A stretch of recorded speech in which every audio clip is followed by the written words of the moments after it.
Newsfirst, Newsline with Faraz Shaukat Ali on TV1. Hello, good evening and a warm welcome to Newsline. And today we find Newsline finds itself in London, where we've caught up with a visiting Member of Parliament who's here to further educate himself. And we'll find out he's of course none other than the Member of Parliament from Batticaloa representing the TNA, Mr. Shanakiyan Rasamanickam. Welcome. Thank you, Faraz. It's always good to be on Newsline. It's even better to be on Newsline with you from a different country. Indeed. So basically, we are in London, and you know, thank you for being here. What exactly are you doing in London? I think you're following a course on post-legislative scrutiny at the University of London. Correct. It's actually a course on post-legislative scrutiny, because lots of laws are passed across the world, not just in Sri Lanka. But this legislation that is being passed, there is no assessment being done across the world. It's a very it's an old concept, but it's a very new thing that parliaments are now picking up. So where they scrutinize the law since its enactment, how effective it has been, what the drawbacks are, what can be fixed. So it's a very interesting program. So I'm here for a week to attend that. Sri Lanka has many negativities and so on. And the recent, you're from Batticaloa, from the east, and one of the biggest sort of areas where the economy is rather challenged. In terms of that, how do you take the latest ruling about the EPF and the ETF? So far as the EPF and the ETF is, as we all know, is the retirement fund of nearly 2.1 million Sri Lankans. So people who have EPF and ETF contributions are mostly from the poorest of the poorest. So mostly, I think, out of the 2.1 million, there are almost 600 to 700,000 apparel sector workers, and then also around 200,000 workers in the tea plantations. So these workers don't even get a salary that is big enough to be taxed under the payee tax, because in Sri Lanka right now, it's people who earn above 183,000 are the ones who are being taxed. So in this instance, even their wages are not being taxed, but however, the government is going to now, through the amendment that it passed on Thursday, is now going to increase the tax on the EPF and the ETF funds, where these people's savings or the retirement funds are deposited, from almost 14% to 30%, unless they agree to take a haircut or they take a hit on the return on their investment, unless they agree to be part of the domestic debt restructuring structure. So 9% per annum would be the returns that they would get. So the government is now saying that this is a voluntary decision that the EPF and the ETF is taking. But however, the EPF and the ETF is managed by the Monetary Board. Yes, we were going to ask you. Yeah. Doesn't this rather suggest that the independence of the management of the EPF and ETF funds is very important? Well, there is a huge question on the independence of the Monetary Board, because it is also under the Central Bank of Sri Lanka. So a decision has been taken by the Central Bank, and it's being called voluntary. So if it's truly voluntary, how it should be is that the EPF and the ETF depositors should then be able to decide if they want to agree for an annual return of 9%, or if they want to pay a tax of 30%. But however, the government is now saying unless the EPF and ETF holders agree to the domestic debt restructure, that they will be taxed at 30%, and it's only 9% that the government is going to offer. So the fact is, if these workers now decided, let's say their contributions, monthly contributions that go to the EPF and the ETF, if they decide now, if it was voluntary, then they should be able to now take that money out instead of putting it into the EPF and the ETF. They should be given the choice, because they'll be better off taking that money and then putting it in the bank under a fixed deposit, even if it's a small amount, because they'll get a higher return for their investments in that case. So the government is twisting the arm of nearly 2.1 million Sri Lankans who belong to the poorest of the poorest. Now, the argument that many put forward as soon as we say this is that a domestic debt restructure is essential so that the country can meet its revenue targets, or its the gap between the revenue and the expenditures are reduced. So that's the argument that a lot of people put forward, saying, what's your alternative? So the alternative that we proposed was that to treat all the bondholders, all the creditors equally and fairly. So you can take a percentage from the bank, a percentage from the EPF and the ETF, and there's also a large number of depositors, I think, who come up to almost 15% of the total debt that we have. So some of these people bought these bonds at an interest rate of almost 25%. Indeed, yeah. So what we suggested was treat everybody equally. Do not just take over a percentage from the EPF and the ETF, because that's not fair. Because we are, like I said, some of these EPF and ETF contributors don't even get taxed. So this is something that is not acceptable, which is why the Tamil National Alliance, members of the Tamil National Alliance who were present on that day, we voted against that bill. So we did not support that bill.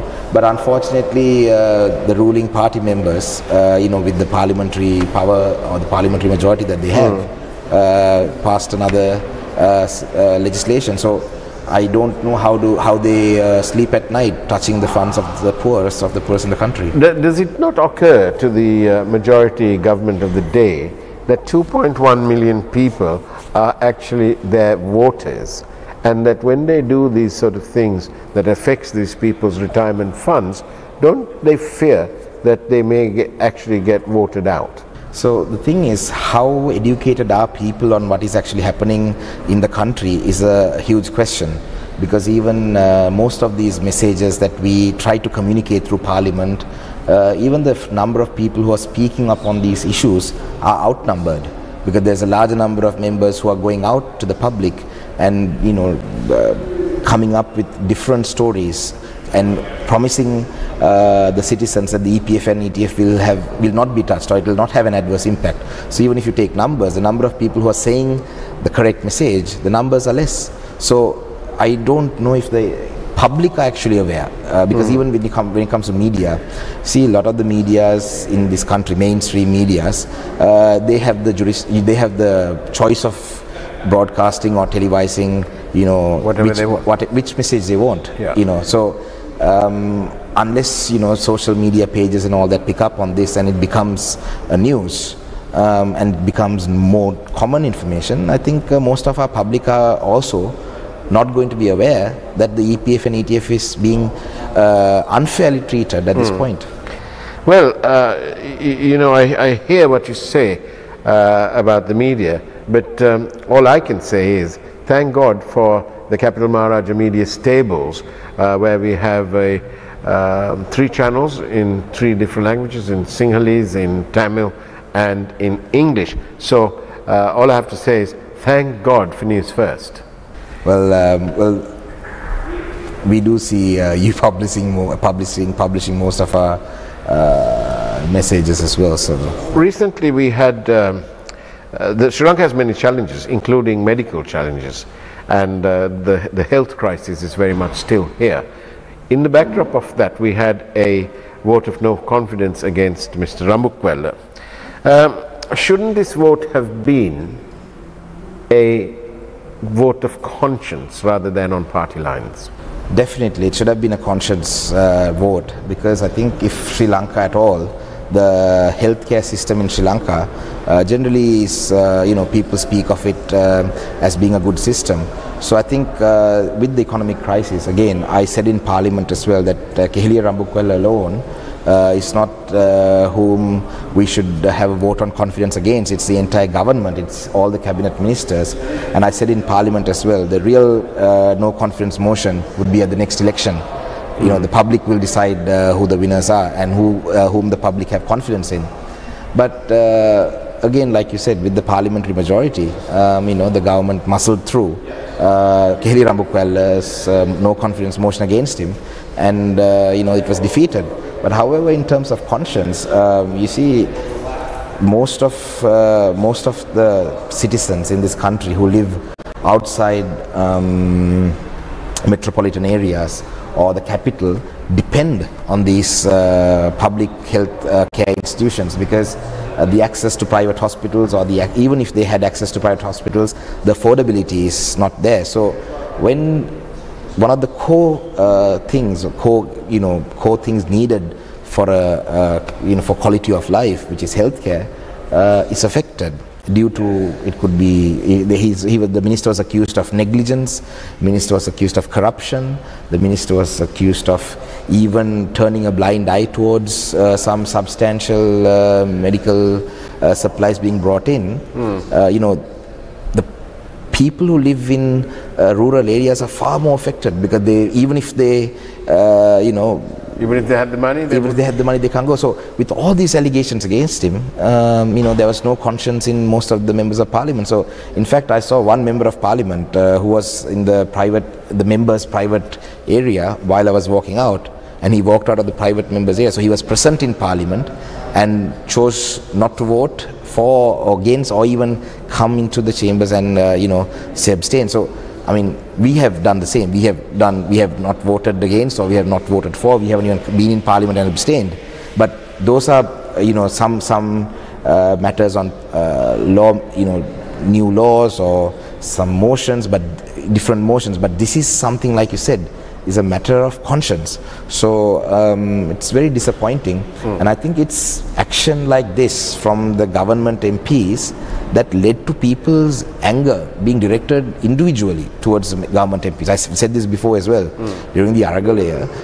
You see, I don't approve of anyone's houses being burnt down. I don't approve of violence of that nature, but people projected their anger towards these members of parliament, because even in the past they have done the same mistake of not doing what's right, at least by their conscience, not doing right by their people, but going ahead and doing what the government's leader or the president or the prime minister or even the finance minister at the time wanted. So it's very disappointing as a member of parliament myself to see other members behave in such a way. Doesn't this boil down to a need to actually widen the media industry, have more players in this, so that we could have specialization in different subjects and so on and so forth? I think media is something that we should always keep improving, and we should take the examples of other countries who are actually able to at least get the message out. Let people decide who's right and who's wrong. But it's also, with things like this for us, you see the protests that happen throughout the country, even some of the social media pages before the Aragalaya, most of these social media pages, I would say were, independent, and now, I've heard that I know this because a company came and approached me and asked me if I want to pay them 25 rupees to put a comment on social media, 25 rupees per comment. And I said, why? And then what I was told was that one company has been paid by a political party to go put, because when people keep looking at social media and they see the same message again and again, they tend to believe that. Right. So this company, guys, I was very surprised, said that they were, that they could counter these comments that were being put against me, and another company has been paid to put these comments out against me. So what I'm saying is, even the social media pages sometimes look like that. Maybe some of them, they're getting corrupt. I'm not saying that all of them. Maybe some of them maybe have, it's not the social media pages per se that put the comments, but you see the social media sites also. Now people, as soon as they read the comments, their mindset could also change. So I think credible media, credible media should be there, but also then clamping down on media is also happening. In fact, today from the Office of the Human Rights Office, so the Office of the Human Rights Commission had put out a statement, and in fact it was said that clamping down on new regulation for clamping down on media was also addressed there, that it was not good. So in a country, I think, like you said, we do need independent media channels to follow this. But also there's one more thing with the public also. Sometimes the public like to see sensationalized news. So sometimes, I mean, from my personal experience, sometimes I may speak about something like the EPF and the ETF Act that I spoke about earlier. That might not be televised. That might not even get public. Even if it's telecast, sometimes the public may not want to go see it. But if I'm called a terrorist in Parliament or something like that, that news would get, a large amount of views. So this is a question that we need to address. Sri Lanka is used to a lot of negativity, and some people say that we get by because of our resilience. But recently, and this comes, what you just said comes in nicely to my question, which is of course the negativity caused by the issuing of the statement yesterday by the Office of the Commission of Human Rights. What do you have to say about that? Well, for us, Sri Lanka's problem is that it never addresses the message. It tries to address the messenger. You see now there'll be a huge attack by the government MPs about anything that has been mentioned on that statement. If there's anything that's been, I watched the statement, there's some comments about how tear gas has been used and how dissent against the government has been crushed down, or through the use of tear gas, and even about the Easter Sunday attacks. The message clearly says that the government is not allowing for protests, that media freedom has been the government is trying to tighten the screws on the media freedom, and also about the Easter Sunday attacks, how an international investigation is important, and that the government should seek the support of international partners in this investigation. So this is something that the government has failed every year. When September or March, when the sessions happen, there'll be a new attack on the UN and international, the international community, without actually listening to what the message that is being said. If we had listened to the message, and if we had acted on it, if we had taken the decisions that need to be taken to address these issues, as opposed to trying to villainize the UN Human Rights Council, I think we would be in a far better situation today. So the mothers of the missing people are still on the streets. I think it's one of the longest protests in the history, over 2,000 something days, demanding to know what happened to their loved ones. This is not just mothers from the north and the east. There are mothers from the 1989 insurrections as well. There are mothers from the southern part of the country as well who could have been killed by any force, who are still missing. There are journalists, their families of journalists who are still protesting, demanding to know answers about what happened to their loved ones. So instead of addressing these concerns, what we have always tried to do is to try and shove it under the carpet, and then try to pretend that everything's all right till the next session comes. So it's continuous denial. Well, it's continuous denial, and right now, some may say that I always speak against the foreign minister of the country, or Ali Sabri. The reason why there's no real trust in the government also is that Gotabaya Rajapaksa is accused of many crimes. He's accused, and many human rights violations. He's accused of them. And any person who looks at Sri Lanka's system would see Minister Ali Sabri, who was the President Gotabaya Rajapaksa's personal counsel, who was then brought into the parliament through the national list, who was then made the justice minister, who was then now been made the foreign minister, is at the helm of trying to address these things. He's trying to preach about a Truth and Reconciliation Commission. So his independence is in doubt. Is there a conflict of interest in this matter? So what I'm saying is the government has failed. It's completely failed to address this. Even in an appointment of a minister who has no credibility in this matter. The other day I watched a clip of some people fleeing I think it was an earthquake or fire, and the image captured somebody running away from that problem, but was carrying his Xbox. Similarly, when I went to the beaches off the coast of Mullatif, where the war sort of ended, and the pristine beaches were there, but this is where thousands and thousands of people lost their lives. And what is there today, what I noticed there, was that people obviously, when they fled their homes, they left with their memories. I found lots and lots of photograph albums, faded, damaged by the water and so on, but it was there.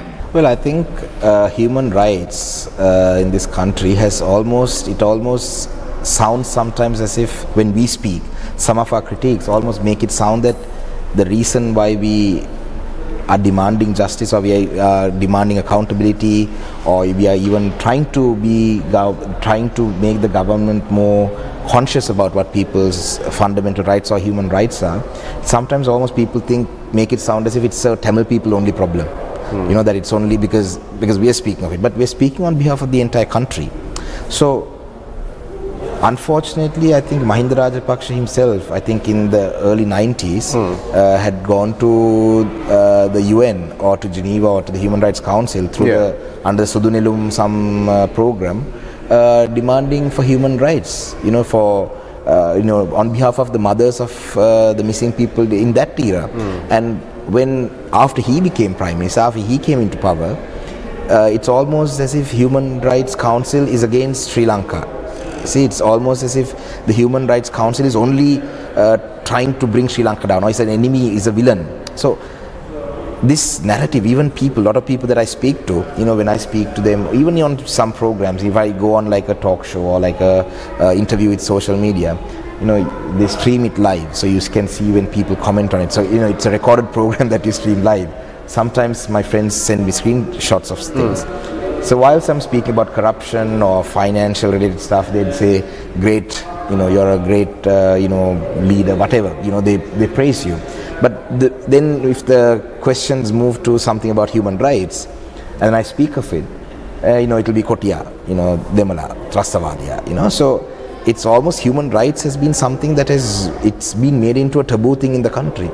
So with that, I mean, it was done by the previous government, but it hasn't been any different under Maithripala Sirisena. It hasn't been any different under Ranil Wickremesinghe as president. So no government, even we can say that Prime Minister Rajapaksa or Gotabaya Rajapaksa, who are accused of these crimes, that don't want to investigate or to actually inquire or put an end to this. But why wasn't Maithripala Sirisena willing to do it? I mean, true, under the Yahapalane government is when the government co-sponsored a resolution, but then again, was that government genuine at the time? Were the promises or the assurances given to the council, did they even follow them sincerely, or was it just another eyewash? So which is why even the Truth and Reconciliation Commission, the TRC, that the current government is proposing, again is eyewash, because the victim community has rejected it. They're saying this is not a solution. So again, I don't think even right now we are addressing something like this. That's a serious concern. And one more thing, so some people fail to see the financial impact on this for us. Now, if you see, Sri Lanka has gotten aid, grants, from countries which do not have good human rights record. I mean, if you look at China or some countries that we have worked closely, they have, in those countries there is no real concern. There's no real importance given to human rights. But if we want countries, Western countries, or if we want countries that have democracy, if we want those countries to give us aid, if we want those countries to give us loans, soft loans, those countries, investments for that matter, but more so these two that I mentioned, it will be the taxpayers' money. They'll be giving money from the country's taxpayers. The taxpayers of those countries will not want their hard-earned tax money to be given to a country like Sri Lanka, where there is no value for human rights, or their human rights is discarded. So they wouldn't want their hard-earned tax money to be given as a grant.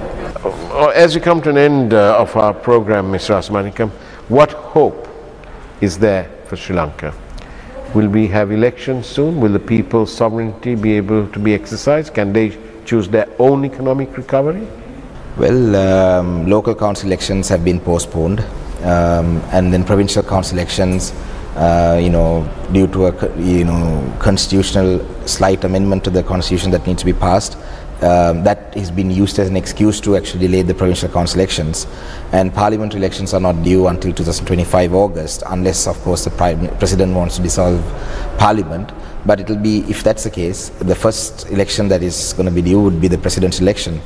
I think it will be a significant time for the people of the country to actually decide their future.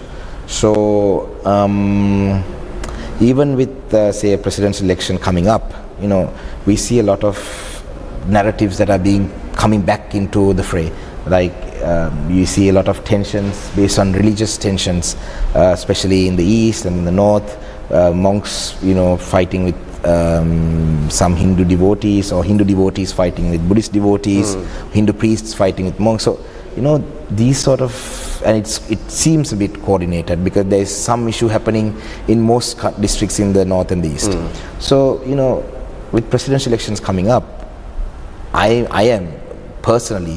have my serious suspicions that the government is even, maybe in case the government fails to deliver some of its economic decisions or some of the promises, that if the government is behind some of these incidents that seem to be coordinated happening. So like I said, it's going to be a very important election for the people of this country, and I think people would vote based on, I hope the people will vote based on the election manifestos and what is actually in it, rather than narratives that are created in the country in the past. So it's going to be a very interesting period, and hopefully Sri Lanka can elect a president who could actually find a lasting solution for this country's problems, and not somebody who would put band-aids on wounds and hope that they fester so that they can benefit out of it. So let's hope for the best. And that's the way it was on Newsline this evening from London. And many thanks to our Member of Parliament, Mr. Shanakiyan Rasamanickam. Thank you for us, and all the very best to you too. And it's always a pleasure to be with you on Newsline. Thank you. And of course, as always, I wish you a very good evening, as much as you can. And of course, God bless you all.